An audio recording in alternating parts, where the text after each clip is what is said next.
तुळजापूर शहरातील अनधिकृत बांधकामांवर कारवाई करण्यात आली। तुळजापुरात नगर परिषदेच्या अतिक्रमणावर बुलडोझर फिरवण्यात आले। नगर परिषदेने 500हून अधिक अतिक्रमणे हटवली आहेत। भवानी रोड, शुक्रवार पेठ आणि औसा रोड परिसरात कारवाई करण्यात आली। मंदिराकडे येण्या जाण्याचा मार्ग सुकर झाल्याने भाविकांना मोठा दिलासा मिळाला।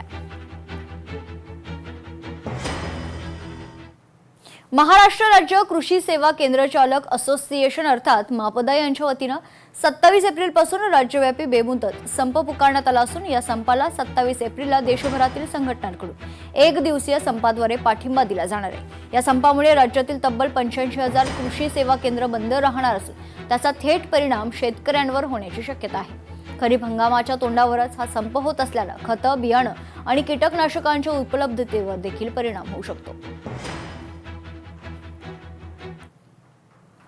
अनेक वर्षांपासून मापदाच्या वतीने सरकारकडे काही कृषी केंद्राच्या संदर्भातले प्रश्न प्रलंबित राहिलेत। मात्र सरकार याकडे दुर्लक्ष करत असल्याने कुठेतरी मापदा संघटनेच्या वतीने राज्यव्यापी आंदोलन या ठिकाणी 27 तारखेपासून सुरू करत आहेत। राज्यव्यापी आंदोलनाच्या मध्ये जवळपास 85,000 कृषी केंद्र जे आहेत ते यामध्ये सहभागी होणार आहेत आणि बेमुदत संपावरती हे कृषी केंद्र जाणार असून त्या काळामध्ये शेतकऱ्यांना मोठ्या अडचणींना सामना करावा लागणार आहे। आपल्यासोबत मापदाचे अध्यक्ष जे आहेत विनोद कराड आपल्यासोबत जुळलेले आहेत। केंद्र शासनाच्या वतीने नवीन बियाणे कायदा आणि कीटकनाशक कायदा येतो आहे, त्यामध्ये दंडाच्या तरतुदी ज्या केलेल्या आहेत त्या कृषी केंद्र चालकांसाठी केलेल्या आहे। आमचं असं म्हणणं आहे की त्या दंडाच्या तरतुदी ह्या कंपन्यांसाठी कराव्यात आणि त्यामध्ये आम्हाला साक्षीदार कराव्या।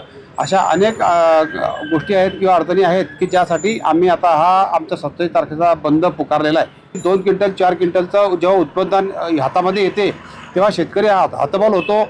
जेवढं लावलं तेवढं सुद्धा आमच्या हातात जर येणार नसेल तर मग आम्ही काय मिळवलं असं शेतकऱ्याच्या समोर मोठा प्रश्न उभा राहतो। त्यामुळे आम्ही शेतकरी बंधूंनाच कुठेतरी याचा फायदा व्हावा।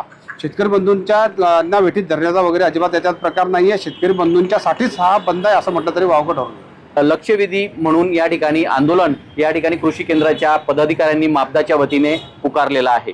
सुमित देशमुख, लोकशाही मराठी, जळगाव।